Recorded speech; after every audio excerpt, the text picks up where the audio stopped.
1897, el año en que yo nací. ¿Cuántas cosas han pasado desde entonces? El perfil de las cúpulas no había sido ocultado por los rascacielos y aún parecía cercano el espíritu de la colonia. Ciudad tranquila, apenas se conmovió con la llegada del nuevo invento que con su magia podía transportar al espectador a lugares tan remotos como Mérida en Yucatán o al Paseo de los Cocos en Veracruz sin moverse de su asiento. Ciudad sin problemas, en donde la gente se divertía asistiendo a la inauguración de monumentos públicos, admirando a Guerrita, el famoso torero, festejando al cómico de moda o bailando en las tertulias familiares.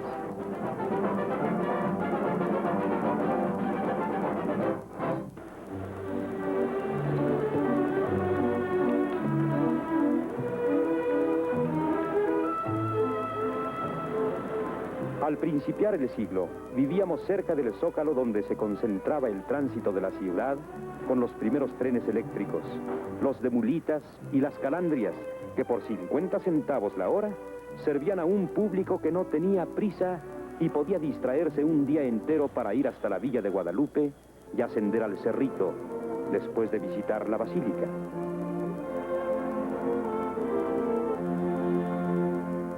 Mi padre, que era un buen ciudadano, en 1902 se inscribió en la segunda reserva instituida para la defensa de México por el general Bernardo Reyes, entonces secretario de Guerra y Marina, que había disciplinado admirablemente al ejército.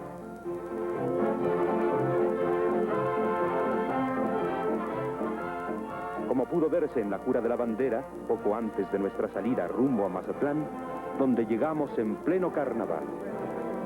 Desde los balcones podía presenciarse el desfile de carros alegóricos, la multitud entusiasmada y el paso de los soldados de la guarnición.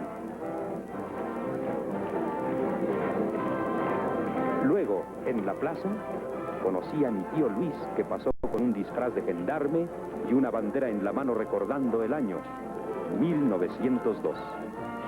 Al regreso, mi madre insistió en que fuéramos a su tierra a visitar a mis abuelos, y unas veces en tren, y otras utilizando medios más primitivos, llegamos por fin a Zapotlán, en donde permanecimos hasta las tradicionales fiestas del Señor San José.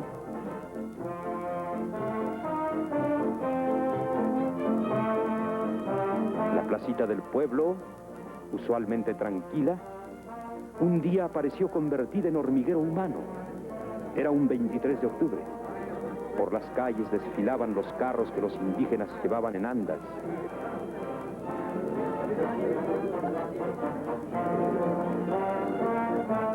Ángeles maravillosos flotando entre nubes, alegorías sacadas de la Biblia.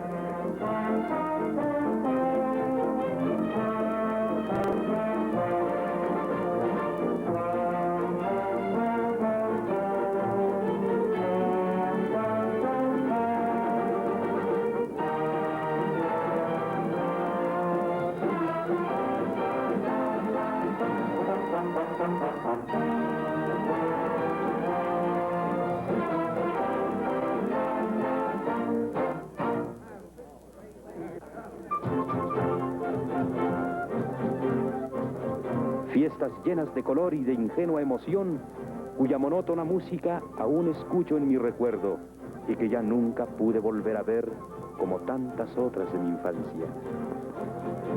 Como la de los gigantes y cabezudos en el Tívoli del Eliseo, a donde fui por última vez el día de la Covadonga en 1904, año en que el señor general Porfirio Díaz tomó posesión por penúltima vez como presidente, acontecimiento que se celebró con un desfile de carros tirados por bueyes.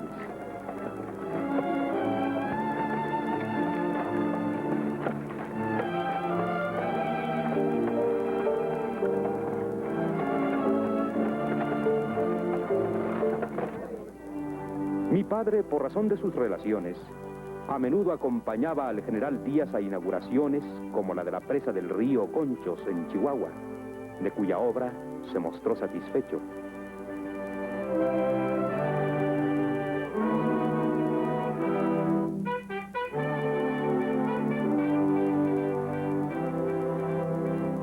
En enero de 1907 fuimos a Salina Cruz, donde el general Díaz inauguró el ferrocarril de Tehuantepec, sellando los carros que debían transportar las primeras mercancías del Pacífico al Atlántico.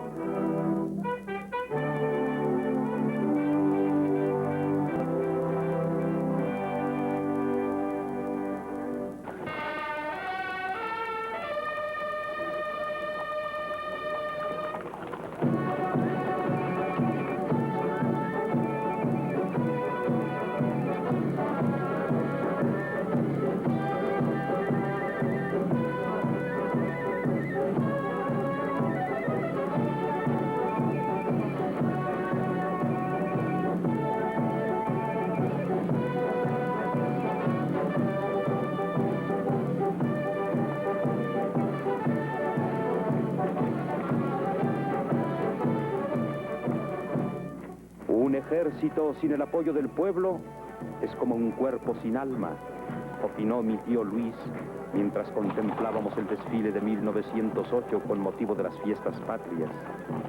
Mi padre le contestó: el deber del ejército es la defensa de los poderes constituidos. Y mientras veíamos pasar la escuela de aspirantes, el colegio militar y la artillería, me di cuenta de la honda diferencia de criterio político y social que entre ellos existía.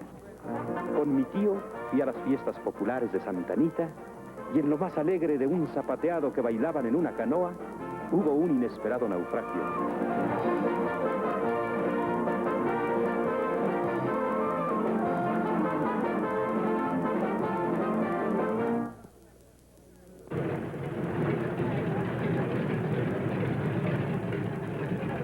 Otra vez presenciamos las primeras experiencias de la aviación en México. Brani había traído de Europa un avión y en los campos de Balbuena voló apenas por encima de nuestras cabezas, dejándonos asombrados. Un día mi padre se disgustó porque asistí con mi tío a la manifestación en honor del general Reyes, que acababa de llegar a México y cuya popularidad parecía una amenaza.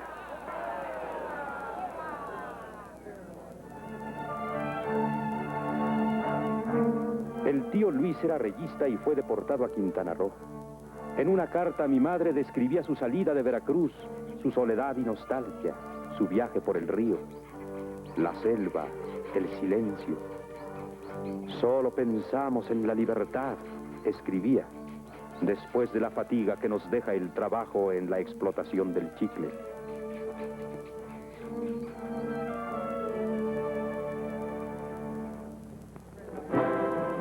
Cómo pensé en el tío Luis, cuando al acompañar a mi padre a Pachuca, coincidimos con una recepción a Francisco I. Madero, que iniciaba su propaganda para presidente de la República. Los antirreeleccionistas se agrupaban en torno a Madero, vitoreándolo con entusiasmo. Los clubes políticos aumentaban y la propaganda crecía. En Puebla habían mítines frecuentes y en México hasta las señoritas seguían al candidato de la oposición. A fines de 1909 alcanzamos en Chihuahua al general Díaz, que iba a encontrarse con el presidente Taft en la frontera de los Estados Unidos.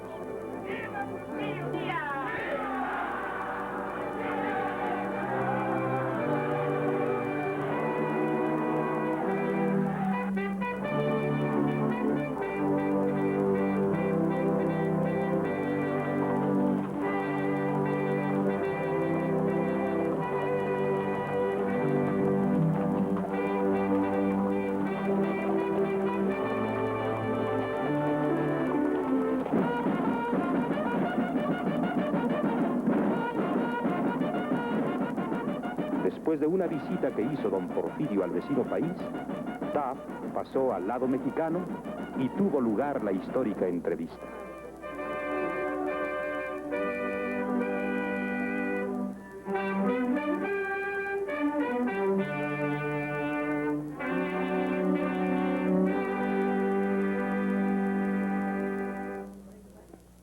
En el mes de julio de 1910 fueron las elecciones para presidente de la República. Madero había sido aprehendido el mes anterior. La policía hizo presión sobre los votantes. Los cómputos oficiales dieron el triunfo al general Díaz. Pero toda agitación política se aplazó porque se acercaban las fiestas del centenario de la iniciación de la independencia, a las cuales fueron invitados todos los países amigos, y hubo tan brillantes embajadores especiales como el marqués de Polavieja, que llegó a bordo del vapor Alfonso XIII trayendo la representación de España y que gozó de gran popularidad. Su hermosa hija, María de los Ángeles, tuvo que permanecer en la plataforma del tren recibiendo el aplauso de los veracruzanos.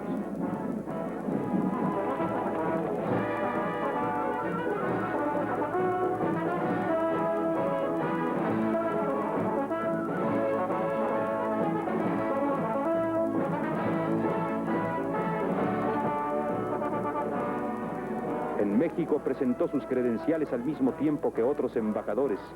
Muchos de ellos, personas de gran cultura, se impresionaron grandemente con la visita que hicieron a Teotihuacán durante el Congreso de Americanistas el día 10 de septiembre.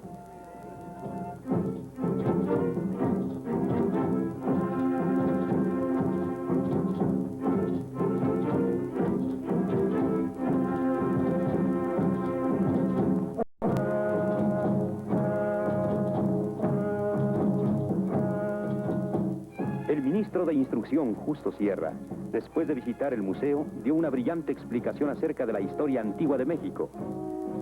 El general Díaz gustaba de exaltar las figuras ilustres, y con esa idea se proyectaron monumentos de los que fueron las primeras piedras, como el de Isabel la Católica en Chapultepec, que nunca llegó a construirse.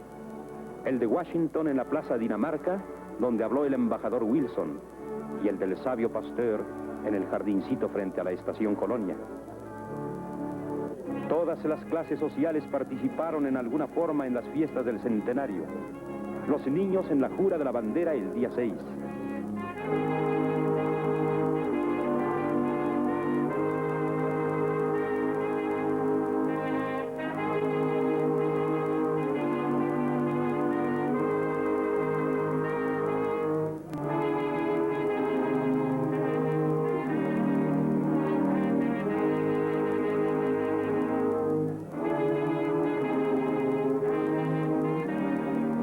Los empleados en la procesión cívica el día 14.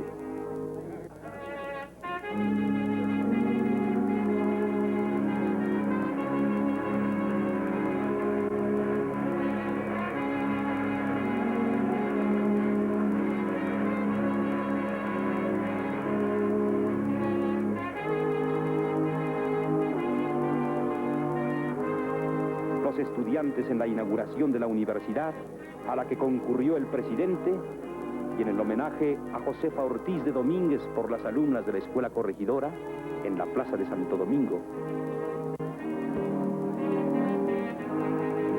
Los militares en el gran desfile del día 16, en que los marinos extranjeros fueron la nota significativa. Argentinos, brasileños, alemanes, franceses, pasaron bajo los balcones de Palacio como un homenaje a México.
El grupo de los científicos parecía seguro de sí mismo al descender por la majestuosa escalinata del Palacio Legislativo en construcción, sin adivinar que la estructura de aquella cúpula sería aprovechada después para el monumento a la Revolución.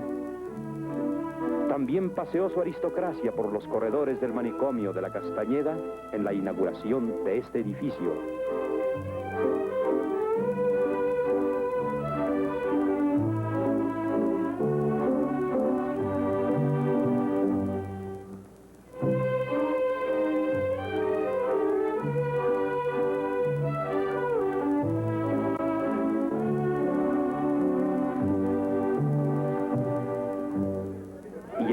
exposición japonesa hizo alarde de elegancia y de lujo. Fue un día inolvidable para las mujeres, como mi madre que gustaba de los vestidos suntuosos y de aquellos enormes sombreros con plumas.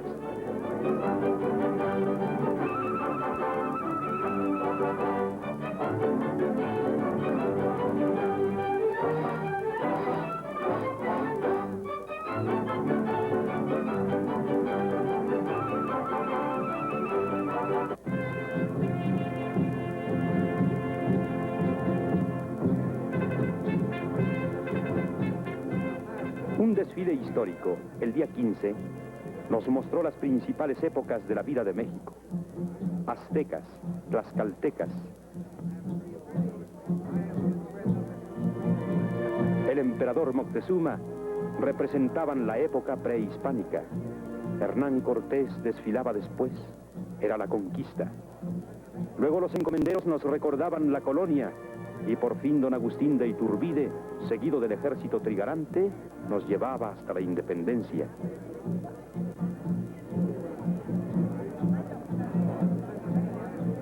Dos días después, presenciamos una de las ceremonias más solemnes que hubo en las fiestas del centenario. La entrega que hizo España del uniforme de Morelos y las banderas con que los insurgentes habían peleado contra los españoles. El pendón con la Virgen de Guadalupe que llevaba a Hidalgo a lanzar el grito de independencia. Sobre la cureña de un cañón fueron colocados el uniforme y la bandera, y una comitiva de generales encabezados por el marqués de Polavieja y el subsecretario de Relaciones, don Federico Gamboa, los escoltó hasta el Palacio Nacional, donde fueron entregados.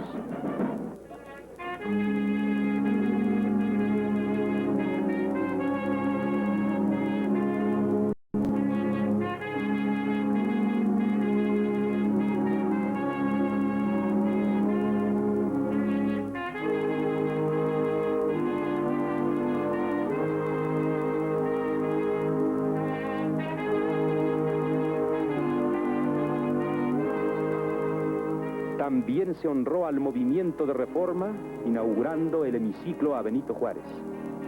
Tras una arenga lírica del poeta Luis G. Urbina, el presidente descubrió la placa e hizo la declaratoria.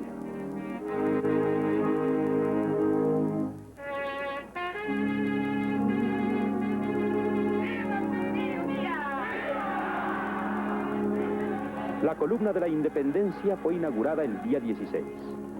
Una caravana de carruajes que conducía a los embajadores y a los invitados pasó por las calles de la ciudad hasta el Paseo de la Reforma.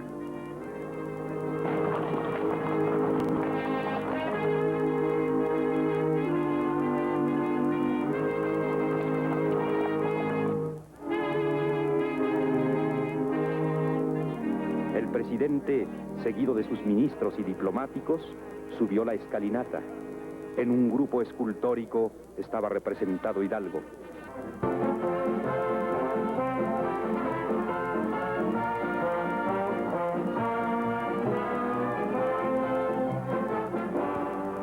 El iniciador de la independencia había sido particularmente recordado el día 2, trayéndose desde Cuitzeo de Abasolo la pila en que fue bautizado para depositarla en el Museo Nacional.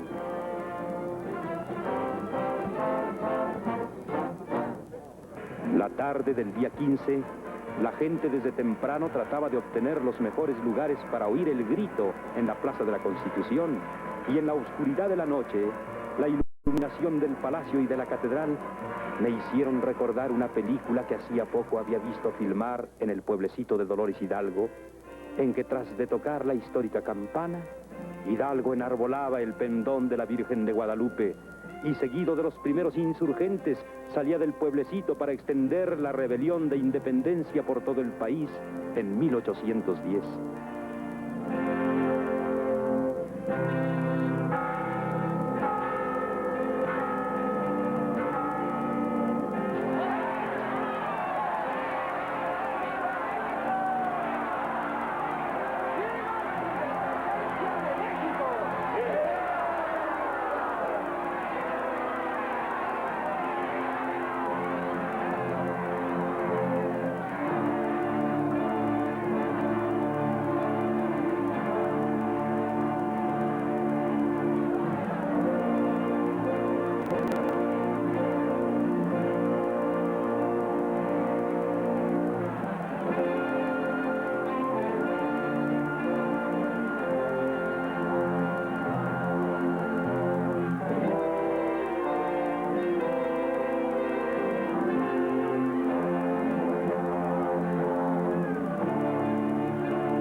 Apenas terminadas las fiestas del centenario, México se inquietaba nuevamente y el 18 de noviembre, una balacera frente a la casa de Aquiles Cerdán en Puebla adelantaba en 2 días la fecha fijada por Madero en el Plan de San Luis para que estallara la revolución. Aquiles Cerdán fue muerto y sus pequeños hijos no sospechaban la corriente de sangre que con la de su padre inundaría el país. Volvieron a ondear las banderas incitando al pueblo a la rebelión. Las calles de los pueblos se estremecieron bajo las pisadas de los caballos. Villa se levantó en Santa Isabel. Orozco en el norte del país. Zapata se apoderó del sur.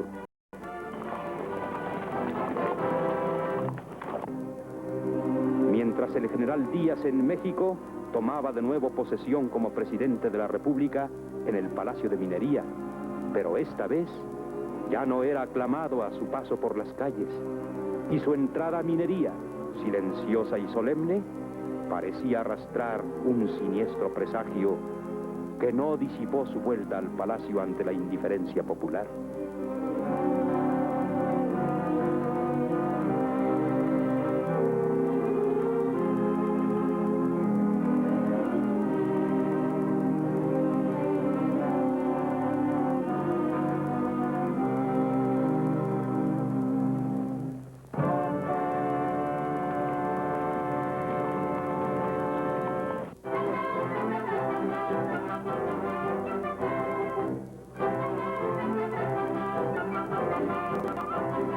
Madero era entonces la preocupación general. Había escapado de San Luis a los Estados Unidos, regresando a México unos meses después y uniéndose en las orillas del río Bravo con los revolucionarios encabezados por Orozco. En el campamento fue declarado presidente provisional y una choza humilde fue convertida en Palacio Nacional.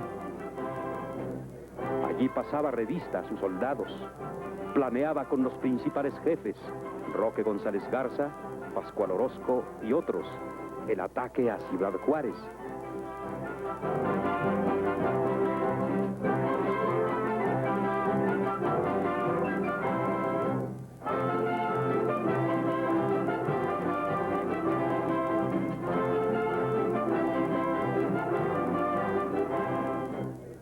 Y trataba la reorganización del país con los gobernadores revolucionarios.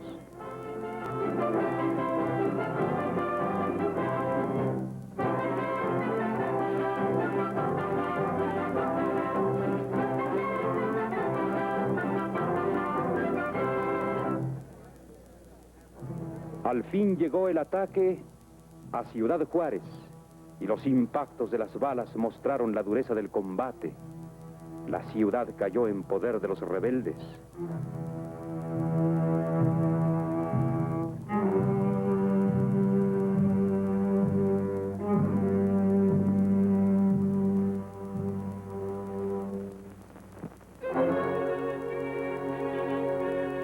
Madero visitó a los heridos y luego en el monumento a Morelos, al celebrar la victoria, exhortó a quienes lo escuchaban a secundar su actitud contra el gobierno. Poco después, Eduardo Hey se unía al grupo maderista. Ciudad Juárez veía el ir y venir de revolucionarios mientras Madero y el gobernador de Coahuila, don Venustiano Carranza, al salir del edificio de la aduana, discutían diversos problemas.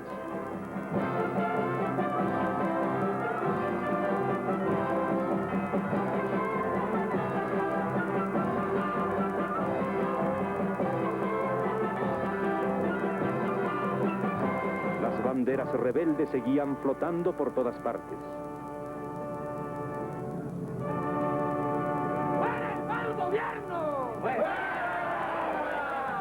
Mi padre no podía ocultar su disgusto por la caída de Ciudad Juárez.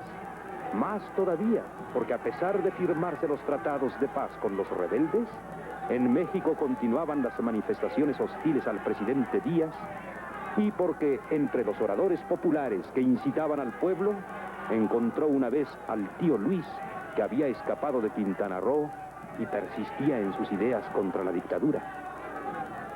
Las manifestaciones eran disueltas, pero el 24 de mayo de 1911 hubo un motín frente a Palacio de tal magnitud que el general Díaz comprendió que era inútil ya la resistencia y renunció a la presidencia de la República.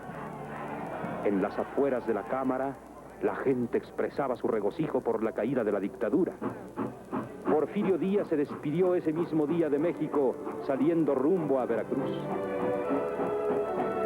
Allí mi padre, que decidió expatriarse, me encomendó al cuidado de tío Luis con estas palabras: quizá no regrese a mi país nunca. Quiero que mi hijo sea un buen mexicano. Y en el Ipiranga se embarcó con el general Díaz rumbo a Europa, llevándose a mi madre. Entre aquella multitud, algunos lloraban al despedir al presidente. Yo lloraba también, presintiendo que mis padres y toda una época de la vida de México se iban para siempre. El ingeniero Alfredo Robles Domínguez, delegado de Madero, fue la única autoridad en México durante las 20 horas siguientes a la salida de Porfirio Díaz. Después tomó posesión como presidente don Francisco León de la Barra, cumpliendo otra de las cláusulas de los tratados de Ciudad Juárez. Días después acompañé al tío Luis a recibir a Madero, que en el puente internacional era esperado por don Venustiano Carranza, y entre las aclamaciones del pueblo llegamos al tren especial que lo conduciría a México.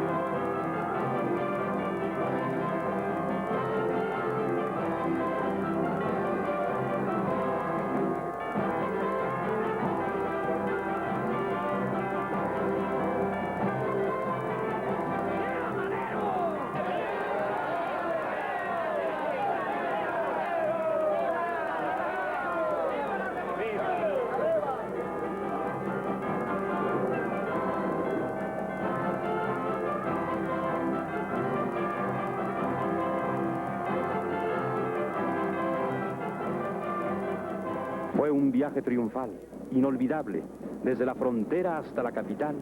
En todas las estaciones se le vitoreaba y aplaudía.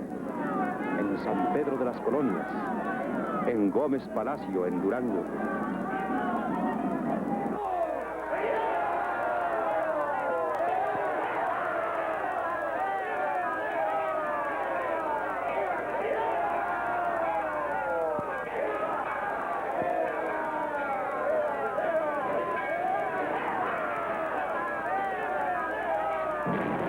Torreón. ¡Viva Madero!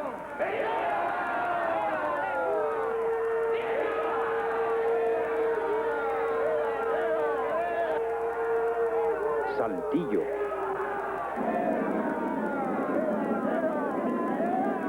Allende.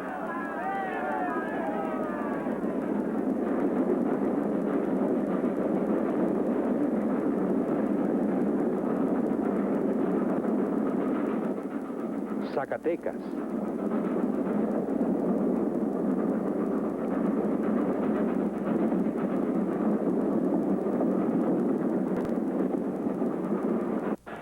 Lagos. León.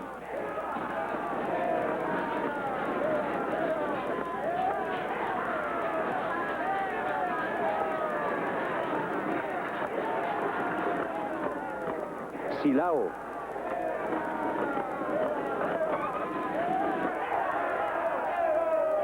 Irapuato.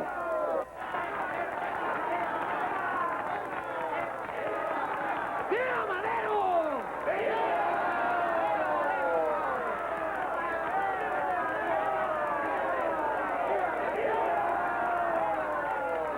Salamanca.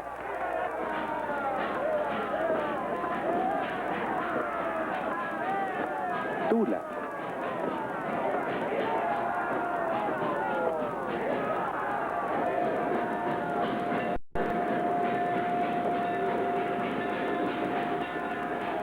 La llegada del tren a México era esperada con ansia por la multitud. Era el 7 de junio de 1911. La estación Colonia estaba pletórica.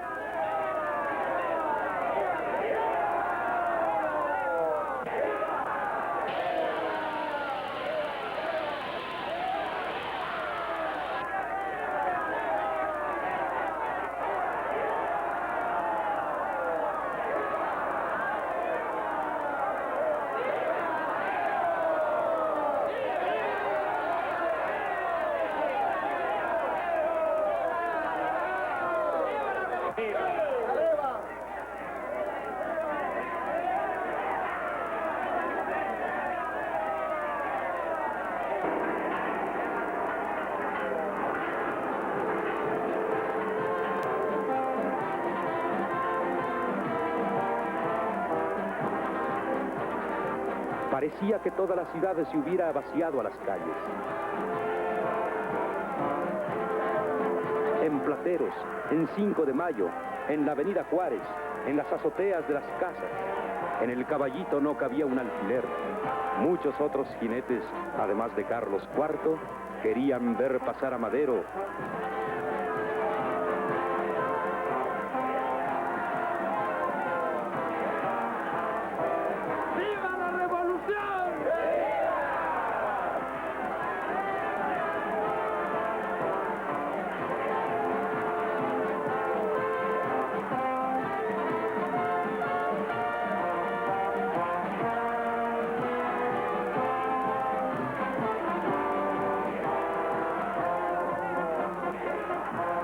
Su coche iba cerca de un carro alegórico en que un soldado federal estrechaba la mano de un revolucionario, simbolizando la nueva paz.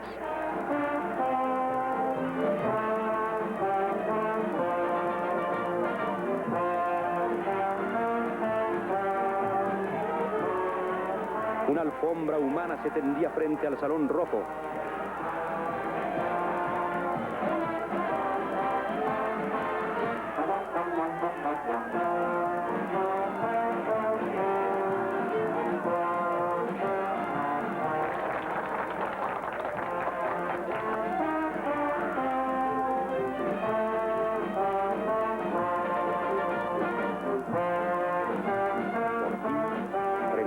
De Madero, en la colonia Juárez, la multitud ovacionó al héroe del pueblo, que poco tiempo después, comisionado por el presidente León de la Barra, fue a convencer a Zapata que debía pacificarse en el sur.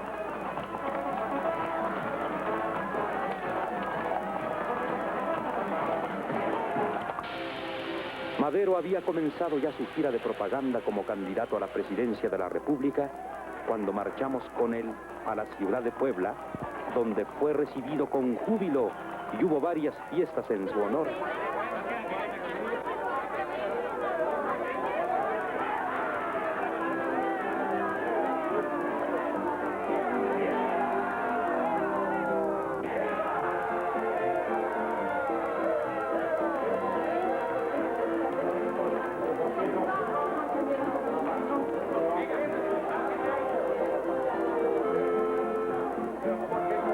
En la República se hizo patente su popularidad y al llegar a México, acompañado del candidato a la vicepresidencia, licenciado José María Pino Suárez, se sabía que ya triunfaría en las elecciones.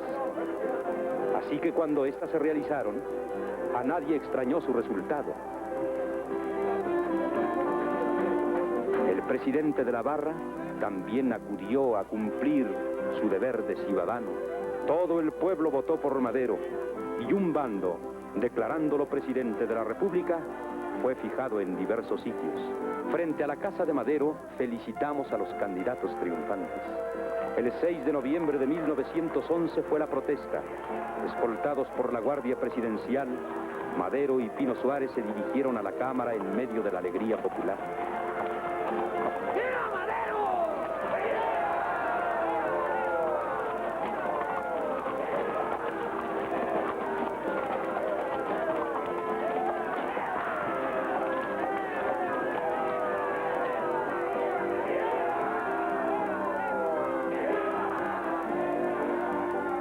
Pero la paz duraría muy poco. A los pocos días de haber tomado posesión, el 25 de noviembre, Emiliano Zapata firmó el Plan de Ayala, lanzado por la Junta Revolucionaria del Estado de Morelos contra el gobierno de Madero. Meses después, el 3 de marzo de 1912, Pascual Orozco se levantó en Chihuahua, después de una junta habida en el Teatro de los Héroes, también contra el gobierno de Madero. Don Abraham González, gobernador de Chihuahua, se opuso a la rebelión. En cambio, Marcelo Caraveo se unió a Pascual Orozco. Ciudad Juárez cayó en poder de las tropas de Orozco y este, seguido de sus partidarios, se encaminó hacia el sur, apoderándose de los trenes que había en Ciudad Juárez, utilizándolos además como campamento rebelde. En los carros se embarcaban los caballos que necesitaban aquellos jinetes en su marcha contra el gobierno. Pascual Orozco con los suyos presenciaba el embarque.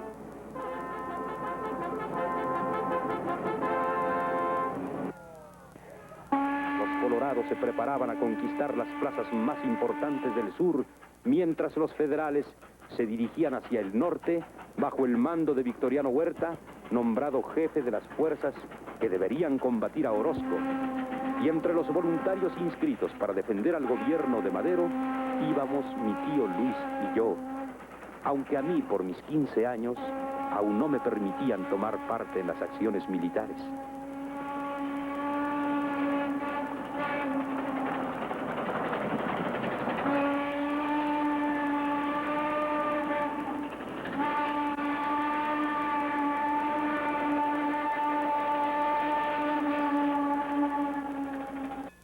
Desembarcamos cerca de Bachimba para iniciar el combate contra Orozco. Los puentes que los rebeldes habían volado tenían que ser reconstruidos. Huerta presenció la marcha de las tropas que atravesaron el río de San Pedro.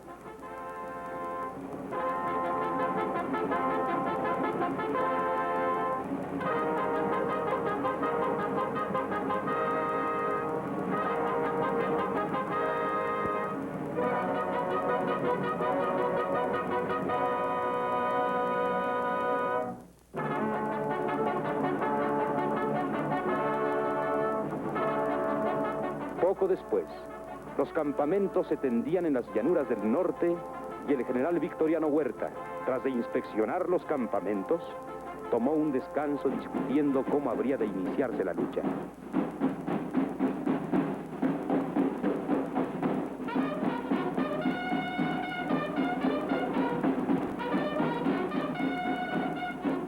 Al día siguiente, el general Rubio Navarrete estudiaba las posiciones que debía tomar el ejército.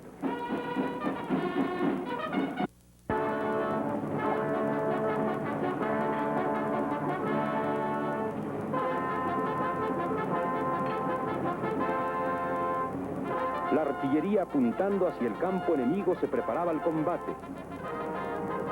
A lo largo de la vía se tendieron muchos soldados y se inició la célebre batalla de Bachimba, en que las fuerzas de Orozco fueron derrotadas por los federales.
4 meses después del levantamiento, cayó Ciudad Juárez.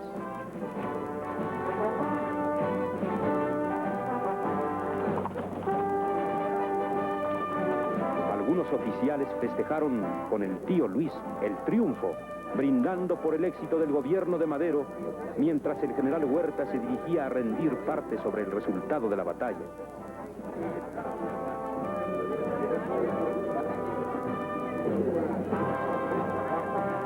En la capital, la vida continuaba normalmente. Las fiestas nacionales como la del 5 de mayo, en que Madero depositó una corona en la tumba de Zaragoza,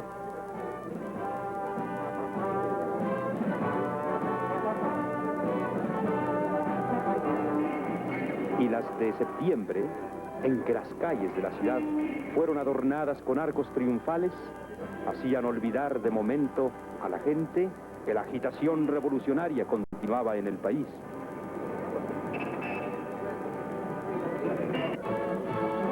Las tropas que desfilaron frente a Palacio ese 16 de septiembre de 1912 serían movilizadas ante esta noticia. Tomó Veracruz el general Félix Díaz. Se le unieron el 19 y el 21 batallón. El ministro de Guerra ha dado órdenes para que salgan las tropas a batirlo.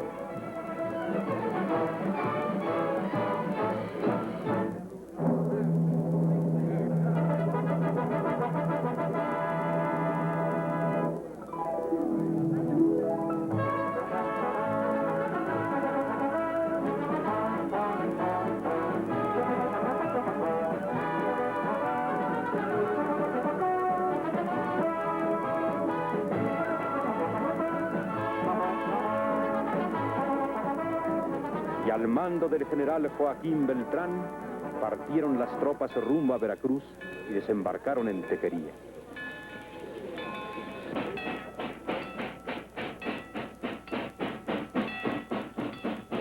El coronel Limón, después de conferenciar con Félix Díaz, avisó que éste no aceptaba la paz. Un telegrafista transmitió al periódico maderista La Nueva Era, donde trabajábamos entonces el tío Luis y yo, esta noticia, y la de que los federales y sus soldaderas se encaminaban siguiendo a pie la vía del ferrocarril mexicano rumbo a Veracruz.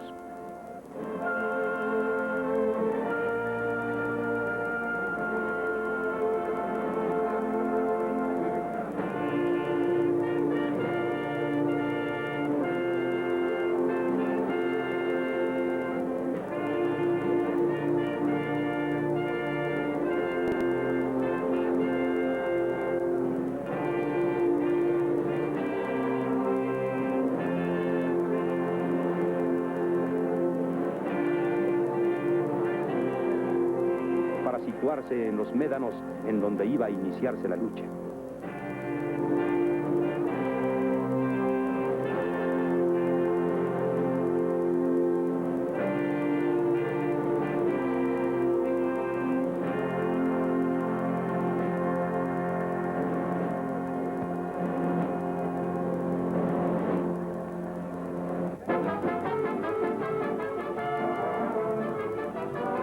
Después de un corto combate, Veracruz cayó en poder de los federales el 23 de octubre y enviados por La Nueva Era, fuimos a Veracruz y llegamos al Palacio Municipal. Paseamos por el muelle mirando a lo lejos al Morelos, buque insignia de la Armada Nacional que había permanecido fiel al gobierno y donde se presentó el general Beltrán para felicitar a los marinos, siendo presentado por el comodoro Azueta a los comandantes de la flotilla mexicana. Saludamos al general Valdés en el sitio en que había sido aprehendido Félix Díaz. En la calle vimos al general Hernández, que había sido prisionero del coronel rebelde, y después saludamos al general Telles, mientras se ponía en libertad a varios civiles que había apresado Félix Díaz. Entretanto, el 21 batallón era conducido a la prisión y Díaz era juzgado por un consejo de guerra que lo condenó a muerte. La gente se agolpaba para verlo salir rumbo a San Juan de Ulúa de donde Madero ordenó lo sacaran para ser trasladado a la penitenciaría en México. Pero estaba escrito que Madero no tendría descanso. ¿Cómo iba a pensar en aquella ceremonia frente al monumento a Morelos, en la Ciudadela, que poco después, desde ese mismo sitio, nuevamente se atacaría a su gobierno?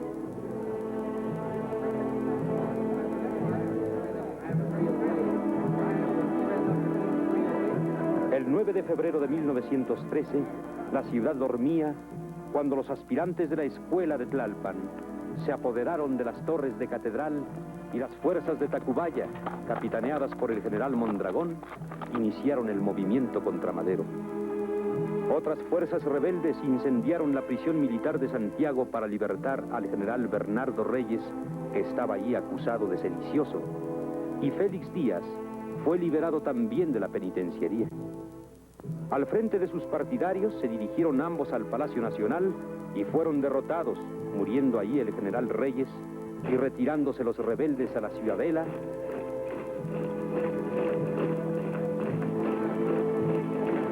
Mientras los alumnos del colegio militar salían a la defensa del gobierno.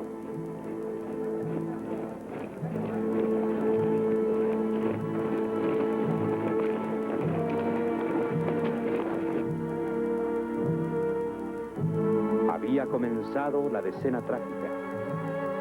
Al día siguiente, al dirigirnos al periódico La Nueva Era, vimos por todas las calles de la ciudad soldados y cañones, preparativos de lucha.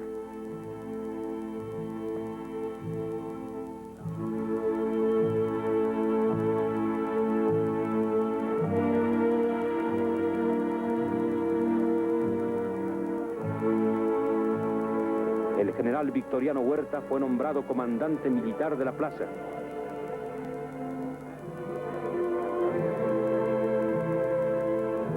Las fuerzas rurales maderistas se dirigían a sus puestos de combate, pero a su vez los felicistas se preparaban y el general Felipe Ángeles, que al mando de 4 columnas había llegado de Cuernavaca, entrando por diferentes puntos de la ciudad, fue el primero en romper el fuego que pronto se generalizó por todas partes.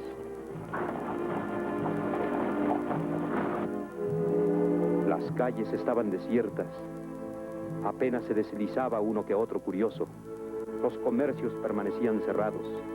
La incertidumbre, el terror, se escondían detrás de los balcones de las casas.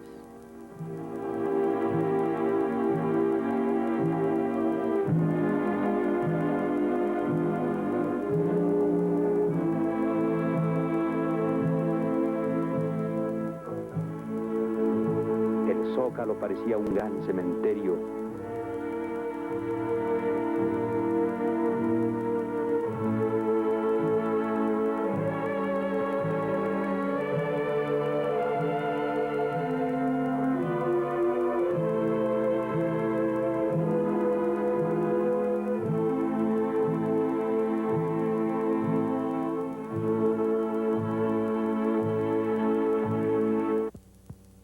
Y rumbo a la villa, la gente huía queriendo escapar de la ciudad.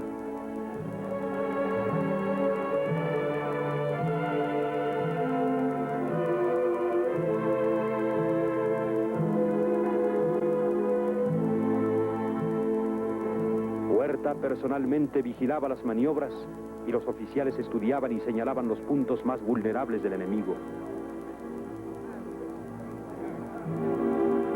Un cañonazo hizo volar la torrecilla del edificio que hoy ocupa la 6ª delegación de policía, ocupado por felicistas. El estruendo de los cañones se escuchaba por todas partes.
El embajador de los Estados Unidos, Henry Lane Wilson, visitaba a menudo a Victoriano Huerta.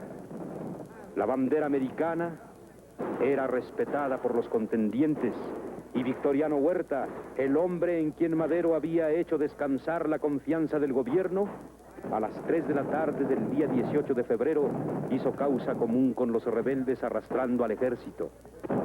Inmediatamente se esparcieron por la ciudad las órdenes de cesar el fuego y los cañones enmudecieron.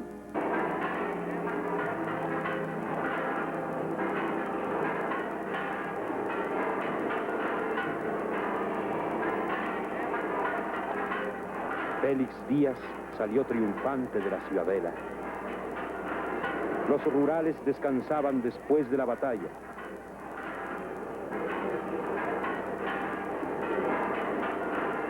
La cárcel de Belén mostraba un tremendo boquete por donde los presos habían escapado. Las improvisadas trincheras quedaban abandonadas y los combatientes se alejaban de sus puestos.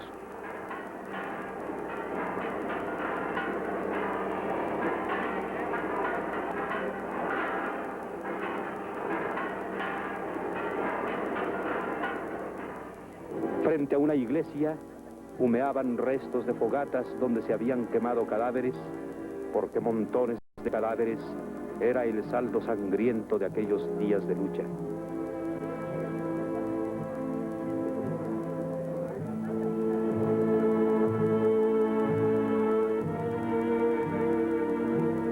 El 19 de febrero, cuando nos dirigíamos a nuestro trabajo, grandes llamaradas nos sorprendieron a lo lejos.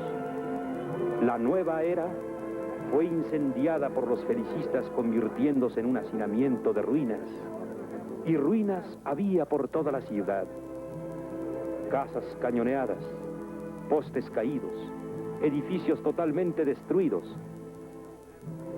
La torrecita del Campo Florido, la sexta delegación, el consulado del Japón, la Asociación Cristiana de Jóvenes,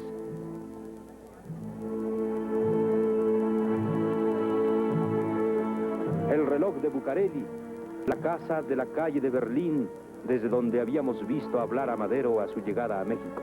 De las azoteas de la ciudadela solo quedaban montones de piedras y en la plaza, frente al edificio, la gente contemplaba el sitio donde Gustavo Madero había caído acribillado a balazos. La gente se preguntaba qué suerte correrían los mandatarios de México. Aureliano Blanquet se había apoderado del Palacio Nacional, haciendo presos a Madero y a Pino Suárez. Los patios de Palacio presentaban el aspecto de un cuartel. Soldados y soldaderas paseaban bajo las arcadas. Y afuera, una fila de cañones apuntaba al pueblo. En la Cámara de Diputados se aceptaron las renuncias de Madero y Pino Suárez y fue nombrado presidente interino el ministro de Relaciones, Pedro Lascurain, quien duró 45 minutos en el poder y renunció dejando en el Ministerio de Gobernación a Victoriano Huerta, con objeto de que éste fuera declarado presidente. Huerta llegó a Palacio a comenzar a despachar.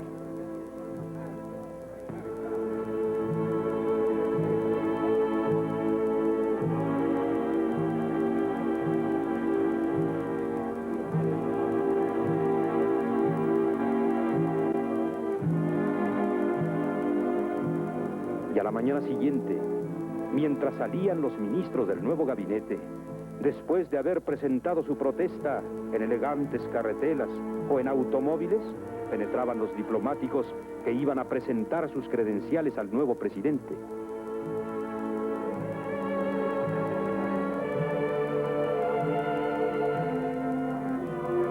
Un grupo de periodistas independientes fue a entrevistar a Félix Díaz al Ministerio de Gobernación. Félix Díaz salió de ahí rodeado de sus partidarios y en son de triunfo caminó hacia el Palacio Nacional. Una gran bandera con crespones negros rememoraba la muerte del general Bernardo Reyes en el primer día de la decena trágica.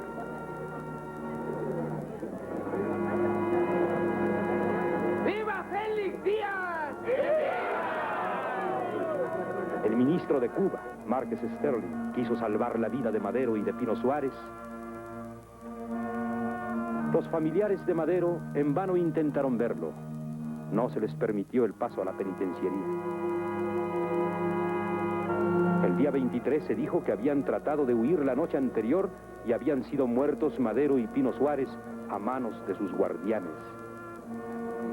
En las espaldas de la penitenciaría, algunos hombres del pueblo, después de colocar pequeños montículos en donde se veía aún sangre, contemplaban el sitio en que habían sido asesinados los que días antes eran sus gobernantes.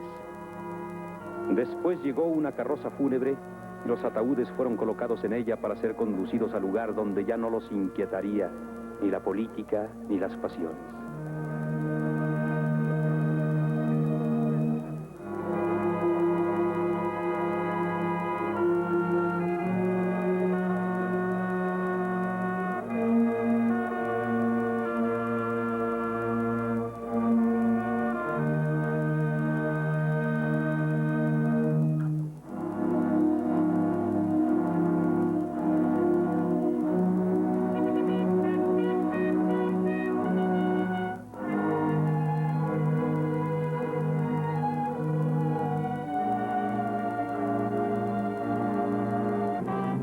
El gobernador de Coahuila, Venustiano Carranza, contestó el telegrama en que Victoriano Huerta le anunciaba haberse hecho cargo del poder, negándose a reconocerlo, y el 23 de marzo de 1913 firmó el Plan de Guadalupe, secundado por otros gobernadores, y se lanzó a la rebelión.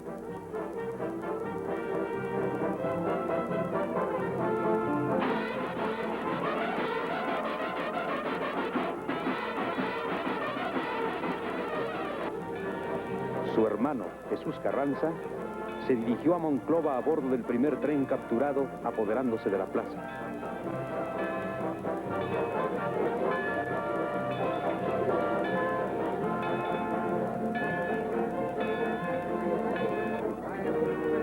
En Matamoros, Tamaulipas, se pronunció Lucio Blanco.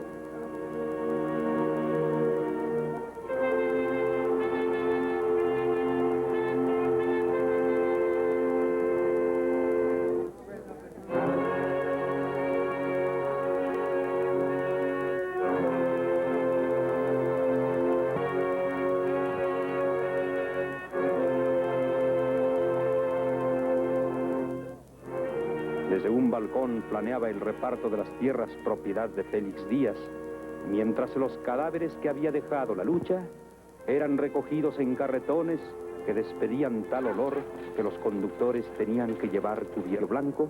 Fue tal vez el primero que se hizo en la República.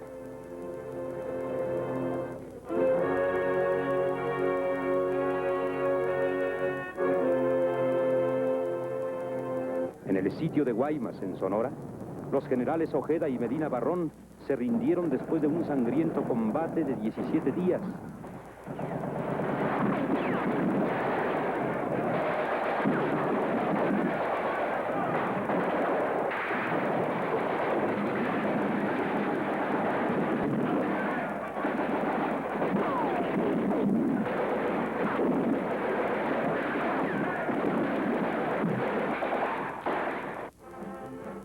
Mientras la revolución constitucionalista avanzaba, en la Ciudad de México se celebraba el 16 de septiembre con gran esplendor. Los paraguas ondulaban cubriendo la multitud. Al iniciarse el desfile, la fastuosidad de los uniformes nos llevó a recordar los desfiles de la dictadura. Tampoco este ejército tenía el apoyo del pueblo.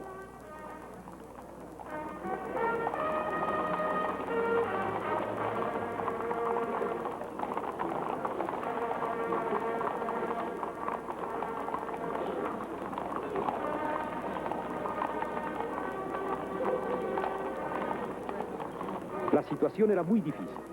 El Congreso trató de deponer a Huerta, pero fue disuelto aprendiéndose numerosos diputados de la oposición el 10 de octubre de 1913. Huerta, sin embargo, parecía seguro de sí mismo y trataba de cubrir el desasosiego popular con fiestas en que condecoraba a los generales.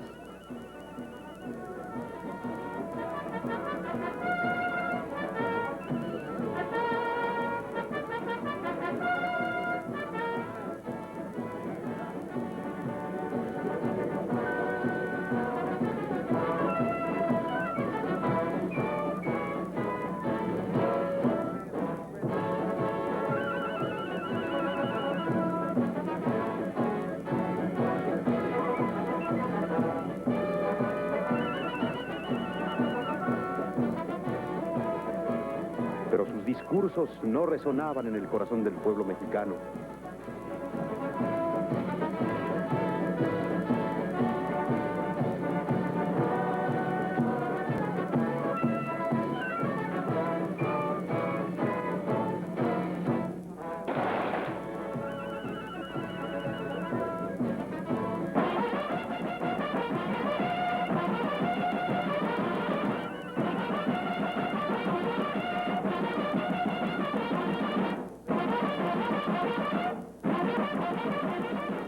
La condecoración al general Blanquet parecía premiar la traición y la agitación popular se sentía en el ambiente.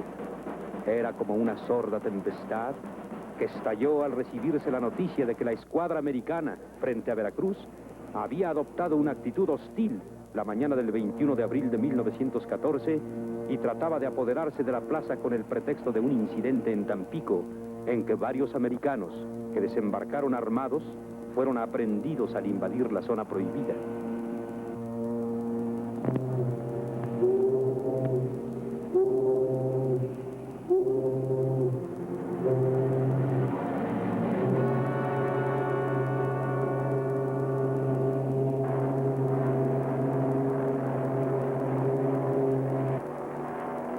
Los hidroaviones volaban amenazadores sobre Veracruz.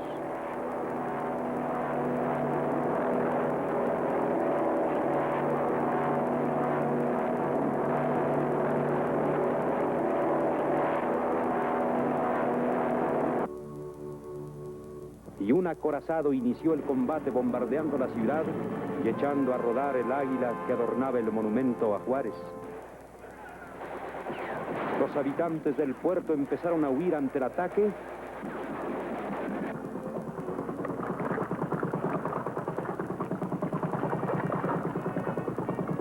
y a los 2 días de lucha, la bandera americana ondeaba sobre los principales edificios de la ciudad y los campamentos se tendieron a lo largo de la plaza y frente al edificio de Faros.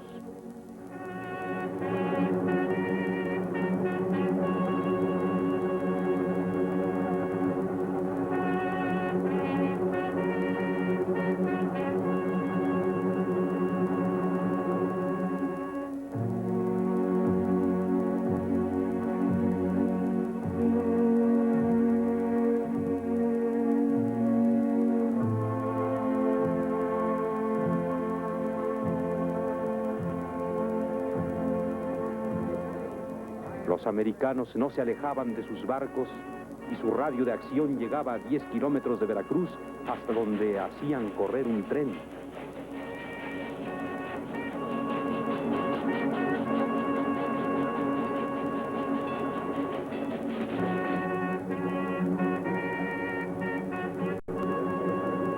El entierro del teniente Azueta, uno de los defensores de Veracruz, fue solemne. Herido en la batalla, se negó a recibir los auxilios médicos de los americanos, que sin embargo accedieron a que se le hicieran honores de héroe.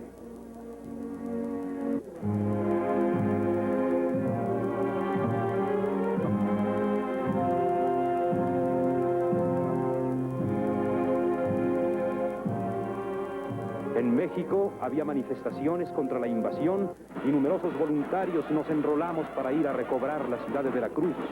¡Viva México!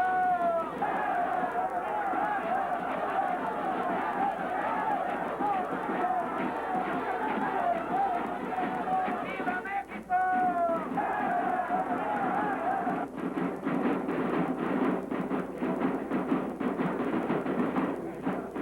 Pero el general Huerta, en vez de mandarnos a luchar contra extranjeros, nos envió a combatir la revolución.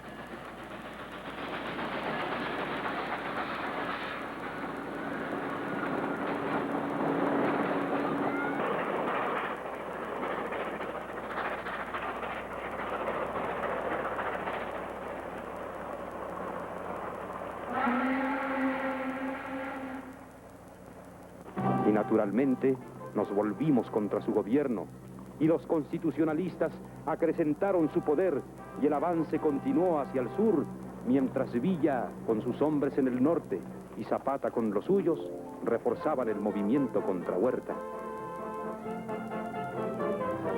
Victoriano Huerta renunció y fue nombrado presidente Francisco Carvajal, cuyo único acto oficial fue presidir la ceremonia del 18 de julio en el hemiciclo a Juárez. Las poblaciones del Valle de México iban cayendo ante el avance de los constitucionalistas.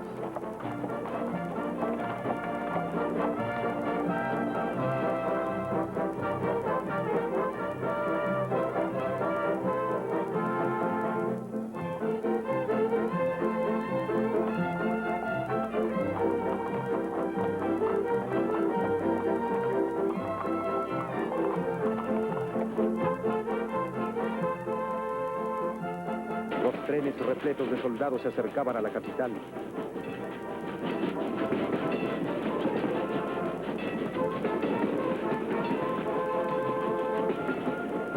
El gobierno de Carvajal se rindió y en Teoloyucan se firmaron los tratados conviniendo en la disolución del ejército y de los poderes legislativo, ejecutivo y judicial. El 11 de agosto de 1914, las tropas federales salieron de la capital y fueron licenciadas en Puebla. Y después de año y medio de lucha, entró en México el ejército constitucionalista. ¡Viva Venustiano Carranza! ¡Viva! ¡Viva la revolución! ¡Viva México!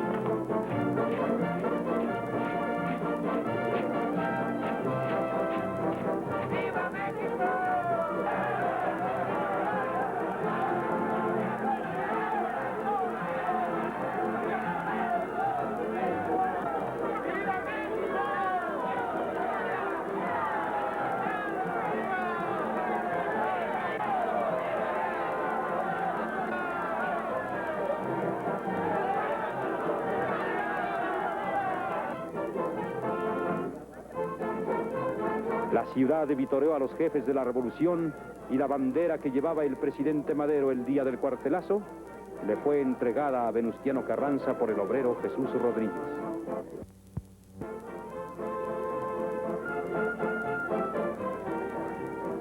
El Zócalo, otra vez como en sus mejores días, volvió a llenarse de gente que aplaudía al ejército constitucionalista.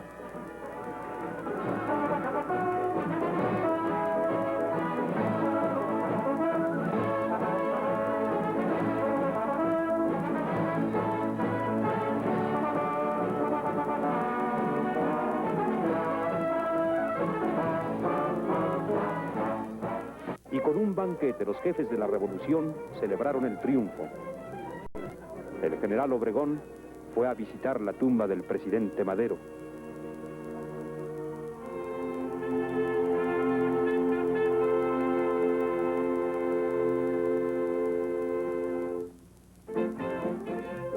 Pero Villa y Zapata no estaban de acuerdo con Carranza y surgió la idea de una convención que se llevaría a efecto en una ciudad declarada neutral. Esta fue Aguascalientes. Ahí el tío Luis decidió seguir a Villa.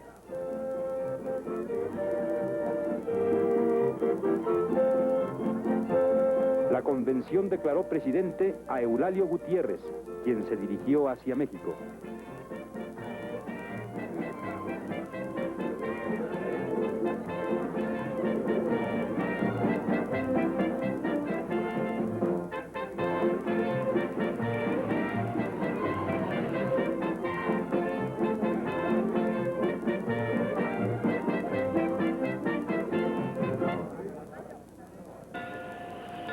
Don Venustiano desconoció el nombramiento de la convención y trasladó la capital a Veracruz. Yo, que no estaba de acuerdo con lo que había hecho el tío Luis, seguí al primer jefe. En Veracruz, Carranza logró que las fuerzas de los Estados Unidos desocuparan la ciudad el 23 de noviembre de 1914.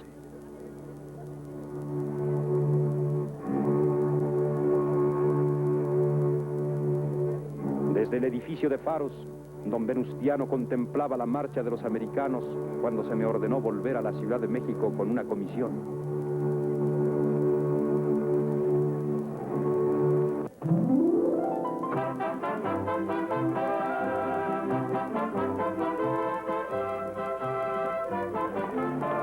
Y días después entraron los villistas y los zapatistas a la capital. ¡Viva Villa! ¡Viva Zapata! ¡Viva Emiliano Zapata! ¡Viva la revolución! ¡Viva Pancho Villa! ¡Viva Francisco Villa!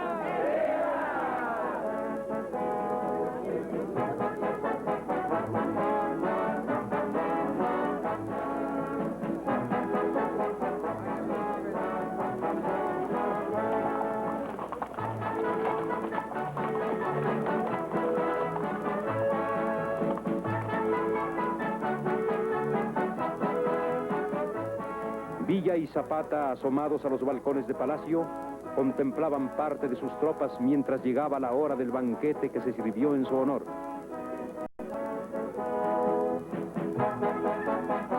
Zapata, Eulalio Gutiérrez, Villa, Vasconcelos, el doctor Silva ocuparon en la mesa los sitios principales.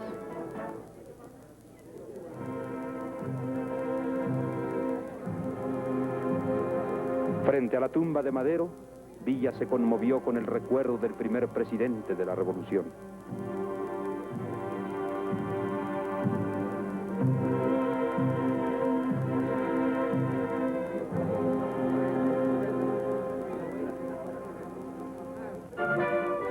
Poco tiempo después, mientras Zapata abandonaba la Ciudad de México, el tío Luis me recriminó el haber tomado el partido de Carranza y tuvimos un altercado. Nos separamos como enemigos. Las ideas nos habían dividido.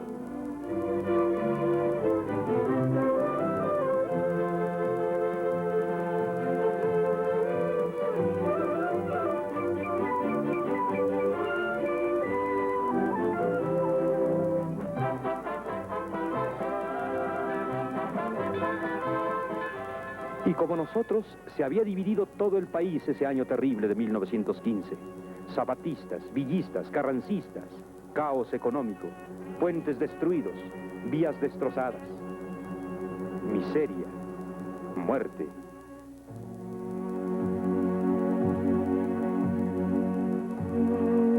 Los presidentes se sucedían uno tras otro en la capital.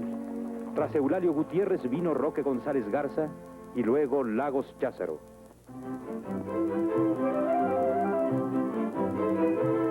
Hasta que la derrota de Francisco Villa en Celaya acrecentó la fuerza de Carranza.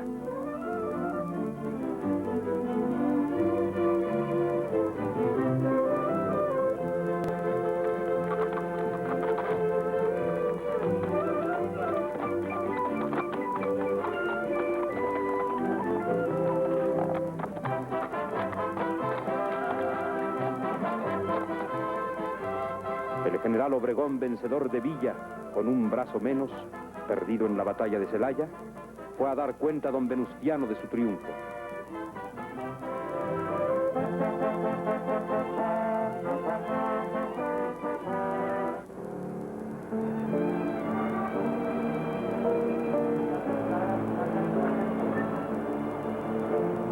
La noticia de la muerte de Porfirio Díaz en París el 2 de julio de 1915 llegó pronto hasta nosotros. Una carta de mi padre, después me hablaba de él.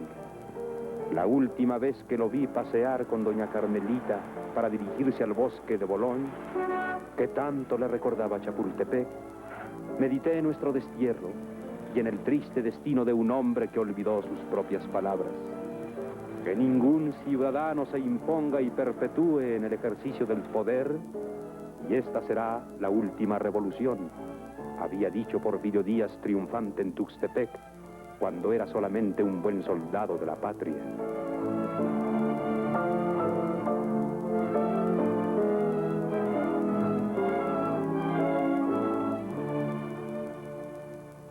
Pero la última revolución era la que continuaba frente a las puertas mismas de la Ciudad de México, hasta que tras de la batalla de Cerro Gordo, los carrancistas se apoderaron de la capital. Pareció que Carranza había logrado dominar las facciones y reorganizar el gobierno. En Querétaro convocó a un Congreso Constituyente en 1917, declarándose esa ciudad capital de la República e instalándose en ella la Secretaría de Guerra, a cuyo frente quedó el general Obregón.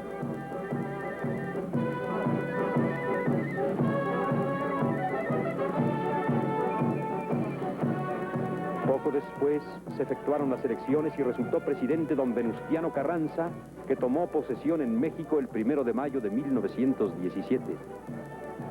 Y desde el balcón de Palacio contempló el Zócalo, ya sin árboles, completamente lleno de gente que le aplaudía, y el desfile organizado en su honor.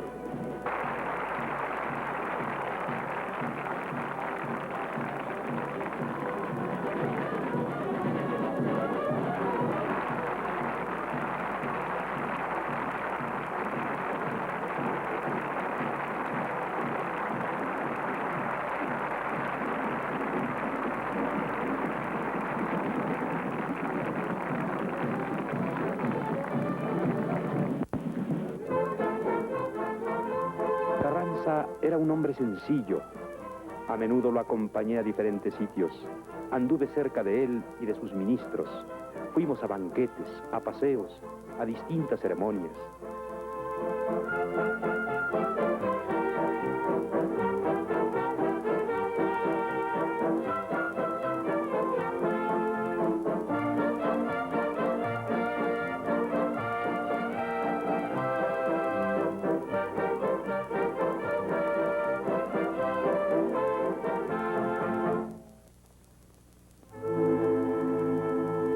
Un día recibimos la noticia: en Chinameca acababan de asesinar a Zapata. El asesino, Guajardo, le había tendido una emboscada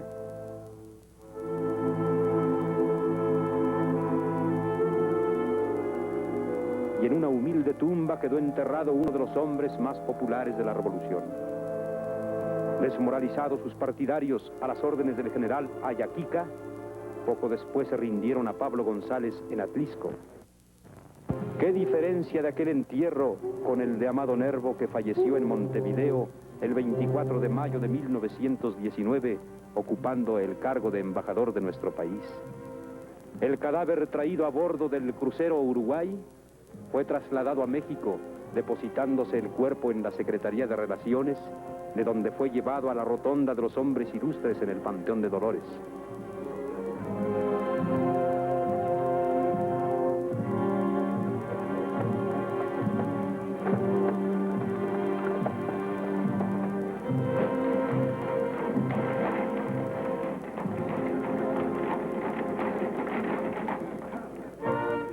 Al finalizar 1919, se aproximaban las elecciones presidenciales.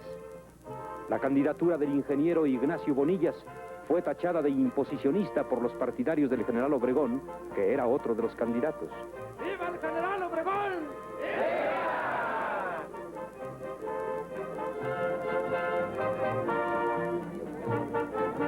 Volvió entonces la inquietud política y en abril de 1920 se proclamó el Plan de Agua Prieta, figurando en él principalmente el general Plutarco Elías Calles. Al mes siguiente, las tropas de Obregón entraron por diversos rumbos de la ciudad, mientras las fuerzas de Sidronio Méndez ocupaban el Palacio Nacional.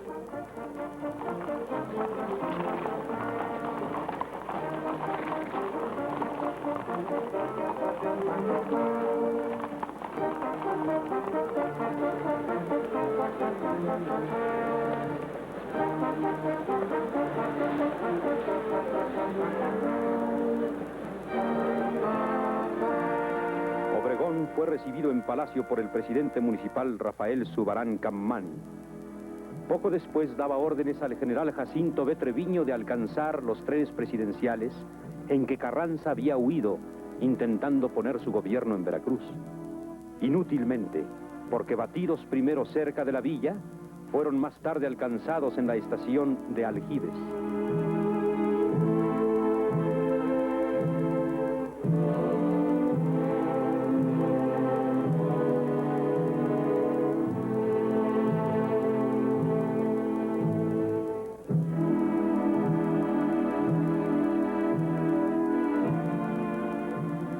presidente logró huir a caballo, pero fue asesinado en la ranchería de Tlaxcalantongo y los trenes quedaron totalmente destruidos.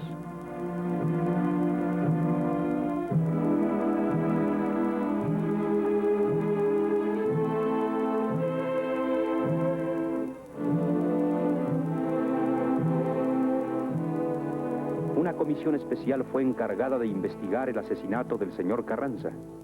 Gran cantidad de gente acudió a recibir el cadáver del presidente, que fue transportado a su casa para ser velado.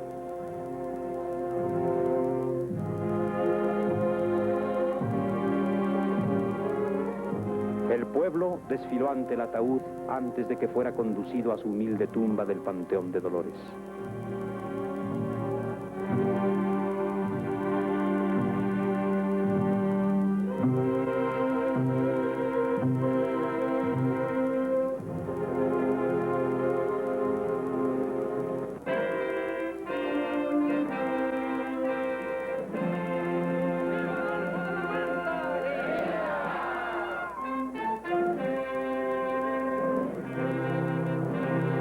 Caída de Carranza, fue nombrado presidente interino Adolfo de la Huerta.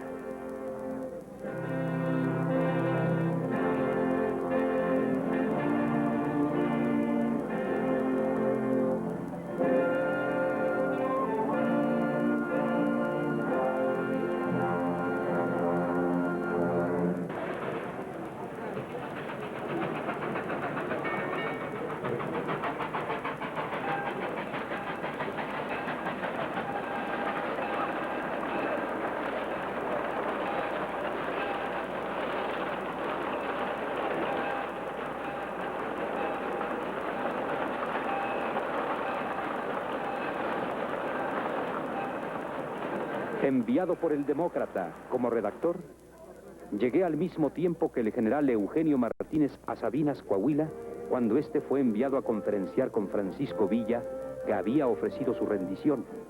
Allí encontré al tío Luis y nos reconciliamos.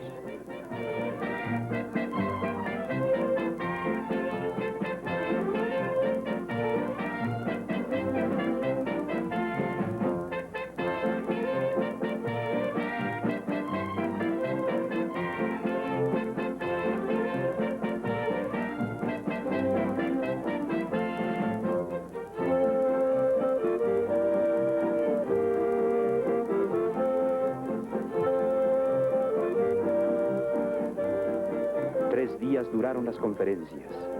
Villa ofreció colaborar con el gobierno a la pacificación del país, pidiendo en cambio solamente una hacienda para trabajar con sus hombres.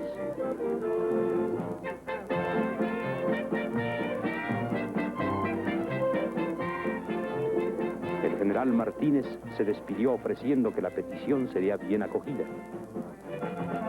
Elegido como presidente el general Obregón, protestó el 3 de diciembre de 1920 y en septiembre del año siguiente, el centenario de la consumación de la independencia, se celebró en México con diversas fiestas, combates de flores, caripeos,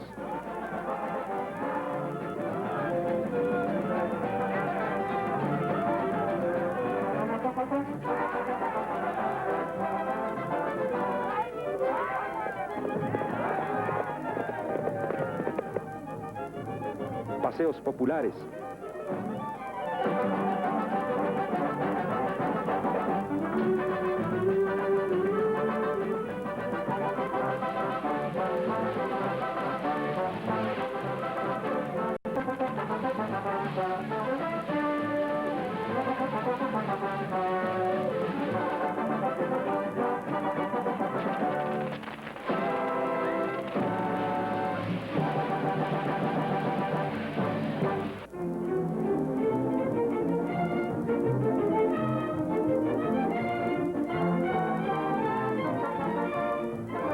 kermeses.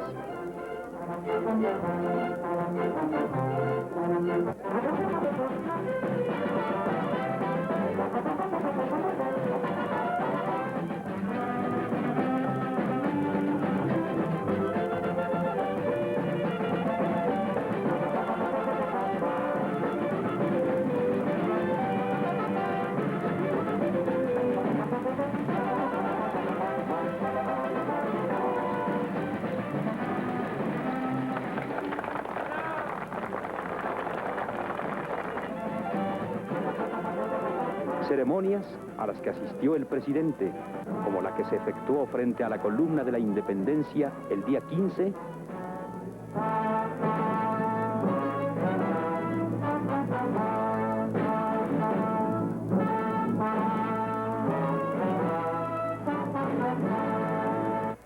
o como las del día 16, en que en la mañana depositó unas coronas ante las cenizas de los héroes de la Independencia en Catedral.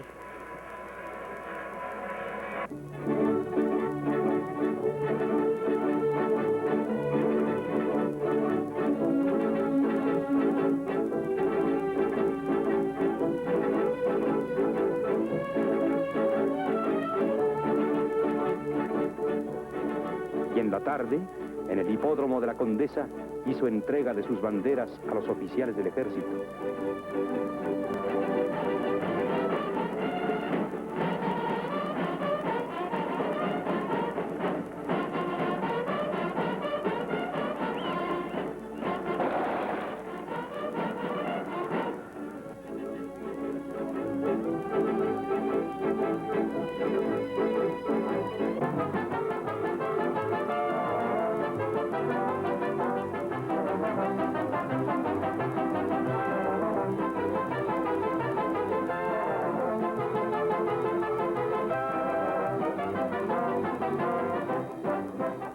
Desfiles, como el de carros alegóricos, en que mereció el primer premio la Compañía de Luz y Fuerza, con un carro que llevaba un paisaje de la caída de agua de Necaxa, y en su parte posterior la Plaza de la Constitución de México, y se lució en un carro especial la India Bonita, María Viviana Uribe, elegida como la más bella entre las de su raza. Y como el desfile militar, el día 21 de septiembre, en que las banderas de las tres garantías ondeaban sobre la capital y el ejército mostró su disciplina y adelanto.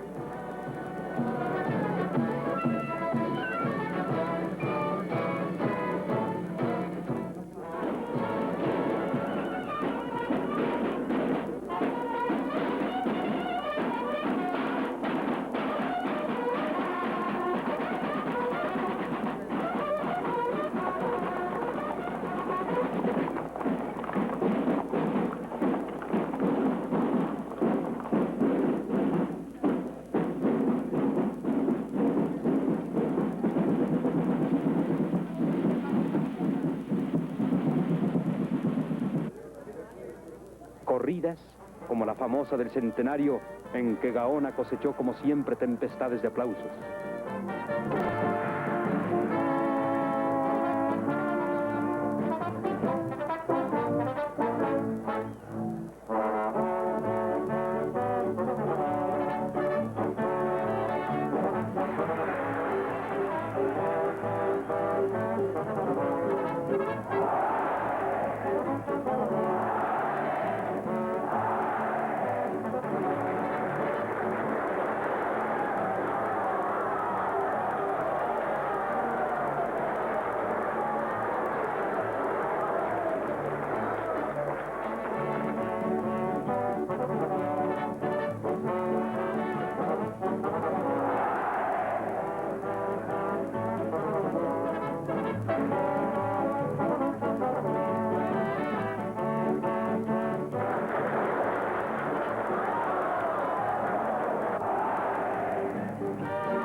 Y las fiestas de Xochimilco, al finalizar septiembre, cuando recibí el aviso de que el tío Luis se encontraba gravemente enfermo en Veracruz.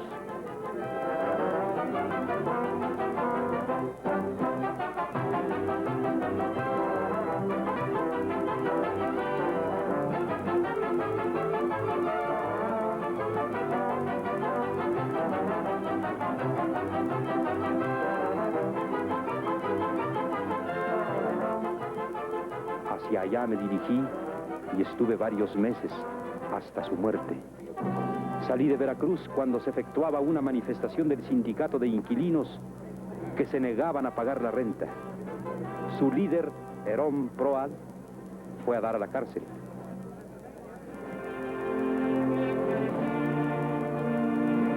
No le tocó ver ya al tío Luis el asesinato de Francisco Villa, el hidalgo del Parral, cuando iba en un automóvil con su lugarteniente Trillo.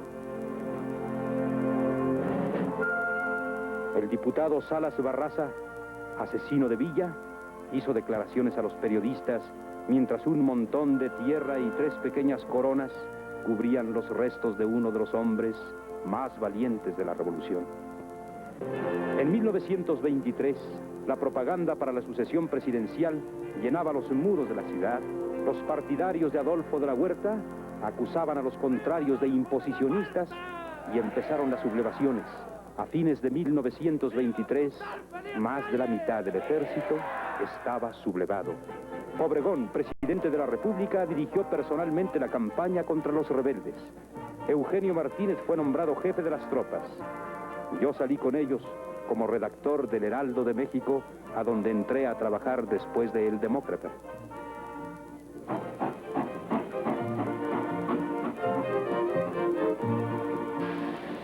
Después de la ocupación de Panzacola, se dispuso el avance sobre Puebla y bajo las faldas de los volcanes se efectuó el combate, huyendo los rebeldes y quedando la ciudad en poder del gobierno.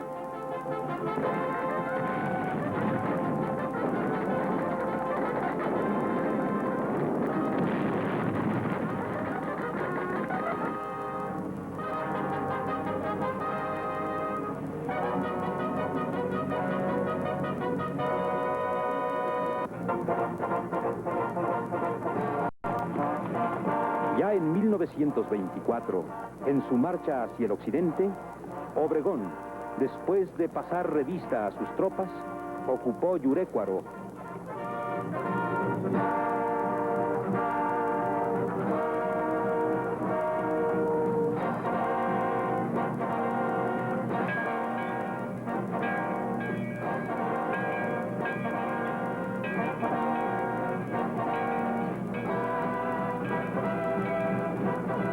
Y continuó hacia Ocotlán, donde se habían hecho fuertes los rebeldes, que fueron vencidos frente al río Lerma después de una sangrienta batalla.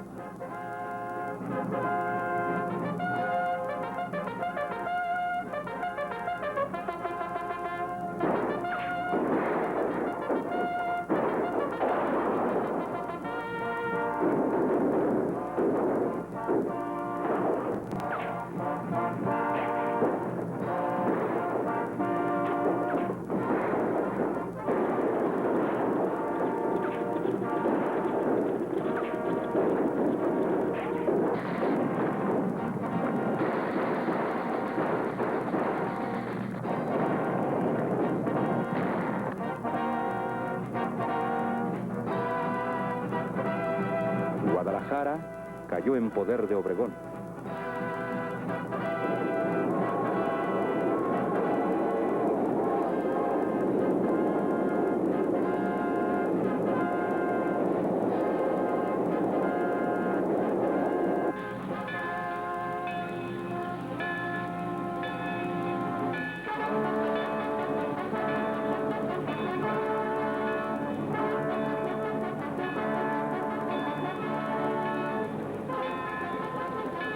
Eugenio Martínez casi simultáneamente entraba a Veracruz.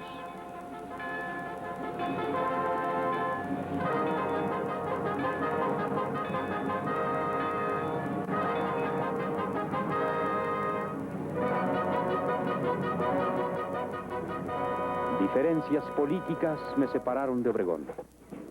Me hice enemigo de su posible sucesor, el general Calles, y durante la fiesta de la inauguración del estadio, el 5 de mayo de 1924, a punto de ser aprehendido, tuve que huir de México.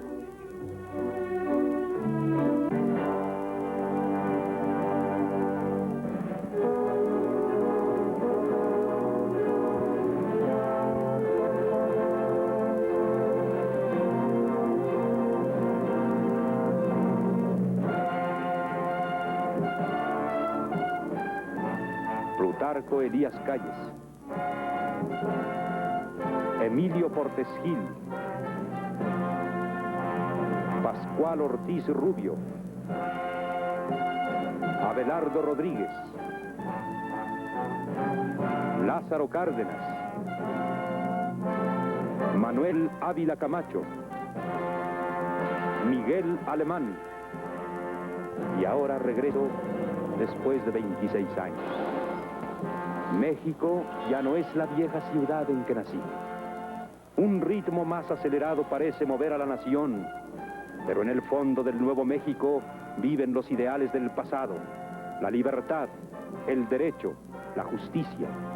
Lo mismo en la independencia que en la reforma, que en la revolución, hay un pueblo invariable en sus luchas y en sus esperanzas que no han sido en vano.